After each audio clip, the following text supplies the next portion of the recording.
para tenerlo presente como tema. El tema del derecho de réplica. Este es un tema importante, nunca se ha presentado un caso en radio y televisión, pero ya se presentó en el caso de los diarios. No se ha terminado la regulación que está anunciada en el COFIPE, probablemente sea importante establecer algunas reglas sobre el derecho de réplica. En términos de la eficacia, que es el último tema que abordaría, en el aspecto de las sanciones está muy clara la obligación de los medios de transmitir las pautas, pero existe una norma de corresponsabilidad a los medios de comunicación que consiste en sancionar a los medios cuando se transmita un promocional o una situación que se presente fuera de pauta. La pregunta es, ¿qué tanto se puede hacer responsable a los medios? Este es un tema fundamental. Si se asume que son corresponsables está bien, pero a mi juicio sería necesario establecerlo con más claridad. Si no es así, entonces tendría que cambiar un poco o variar un poco el modelo sancionador. En resumen, estos son los temas que abordaría. Hay un tema anecdótico que es el de la propaganda gubernamental, en donde el IFE ha tenido que ir ampliando las excepciones a los contenidos de la propaganda gubernamental, como por ejemplo situaciones de turismo o del censo, que en realidad a nuestro juicio no afectan la contienda, pero se debe decir que este tipo de decisiones del IFE no rompen con el espíritu de los valores a proteger de la Constitución, pero sí rompe con la letra de la ley. Esos son los comentarios. Agradezco mucho la oportunidad y simplemente espero que la conjunción de todas las posiciones tenga alguna utilidad para quienes están presentes y sobre todo también para los legisladores que van a reflexionar sobre estos temas. Gracias.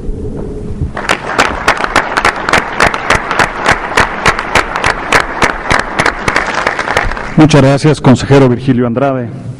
A continuación, me permito presentar al diputado Javier Corral Jurado. Él es licenciado en Derecho y Ciencias Sociales por la Universidad de Occidente, miembro del Partido Acción Nacional, articulista del periódico El Universal, directivo de la Asociación Mexicana de Derecho a la Información y profesor de la Facultad de Ciencias Políticas y Sociales de la UNAM. Ha sido diputado local del Estado de Chihuahua, diputado federal y senador de la República. En esta 61ª legislatura es presidente de la Comisión de Gobernación e integrante de las comisiones de Comunicaciones y de Radio, Televisión y Cinematografía. Adelante, diputado Corral.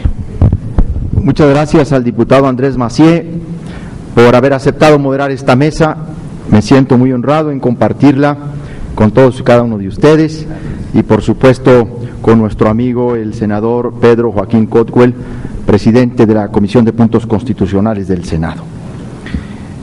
Distinguidos consejeros electorales, consejeras electorales, compañeras y compañeros diputados federales de esta legislatura, ahora que hacemos una evaluación de la instrumentación que el IFE presenta en su libro blanco sobre la administración de los tiempos de la radio y la televisión, en mi caso, debiera empezar por ratificar mi convicción de que el modelo constitucional planteado por la reforma electoral en materia del acceso de los partidos a la radio y la televisión, pero particularmente la prohibición a partidos y candidatos, a particulares para contratar propaganda a favor o en contra de partido o candidato aún fuera de los periodos electorales, debiera ser una reforma de carácter constitucional inamovible por ahora, en términos de que ha resultado exitosa y eficaz en su modelo de comunicación política. Así reitero mi enorme satisfacción y vuelvo a felicitar al Congreso de la Unión por aquel paso trascendental de 2007, cuando prohibió en la Constitución la contratación de propaganda electoral en radio y televisión bajo la figura del comercio. La contratación de tiempos en los medios electrónicos de comunicación, todos lo sabemos, redituaban jugosas ganancias para los concesionarios. Por ello fue que durante la reforma se emprendió una serie de descalificaciones a la misma a través de espacios noticiosos y editoriales, siempre bajo los argumentos de la libre empresa y una libertad de expresión, bajo mi punto de vista, malentendida. Y aunque en numerosas ocasiones los concesionarios han pretendido negar que la razón de su postura negativa a la reforma proviene de las ganancias económicas que le generaban las campañas políticas, las cifras de esa contratación no pueden ser eludidas. Y 3 datos debemos recordarlos hoy que emprendemos la revisión y la evaluación del modelo. En las campañas electorales del año 2000, los partidos políticos gastaron en contratación de radio y televisión 1.095.059.540 pesos. En las campañas electorales del año 2006, los partidos políticos gastaron en contrataciones en radio y televisión 1.967.080.570 pesos. 100 millones de pesos más que las ganancias que la principal empresa dominante del mercado de la televisión obtuvo este año después del Mundial de Sudáfrica, a saber por un comunicado de prensa de la propia empresa, 1.800 millones de pesos. Por estas cifras, podemos concluir que las campañas políticas representaban un negocio casi tan redituable para una empresa de comunicación que un mundial de fútbol. Con cifras de esta envergadura estamos hablando.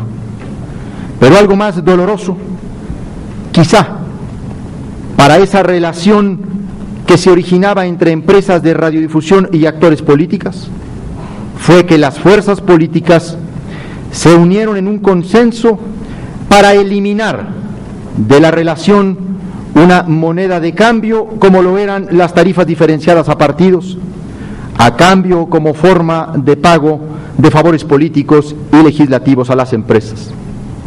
No se han eliminado totalmente, pero el camino se ha venido allanando.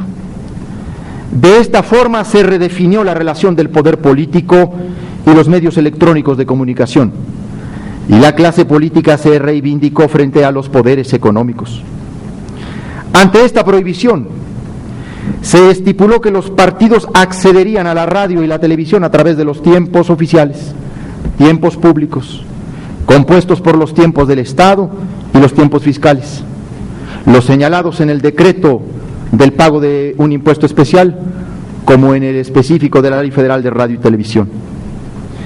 Es importante comentar ahora, volver a recordar que los tiempos fiscales son una forma en que los medios de comunicación electrónicos le pagan, por una parte, al Estado la explotación de uno de los recursos naturales finitos más importantes de la nación, el espectro radioeléctrico. De tal manera que el uso de estos tiempos no es un regalo de los medios de comunicación electrónicos, como algunos conductores de noticiarios lo han querido manejar o pretenden presentar, sino un derecho para la nación y una obligación para los medios. Después de la reforma, el IFE se convirtió en la única autoridad facultada para administrar los tiempos públicos en los periodos electorales. Pero no solo eso, se le facultó para sancionar las violaciones a los preceptos de acceso a los medios de comunicación con fines electorales. Otras prohibiciones importantes en materia de medios de comunicación en la reforma electoral de 2007 fue la imposibilidad de transmitir publicidad gubernamental, federal, local o municipal durante las campañas electorales federales y locales, así como la obligación de que la propaganda pública tenga carácter institucional, prohibiendo que contenga la imagen o la voz de los funcionarios públicos. De esta manera, la propaganda gubernamental dejó de ser la vía de difusión personal de los políticos para intentar ser una real forma de comunicación y rendición de cuentas para la ciudadanía. Más que una simple reforma electoral, lo que ocurrió en 2007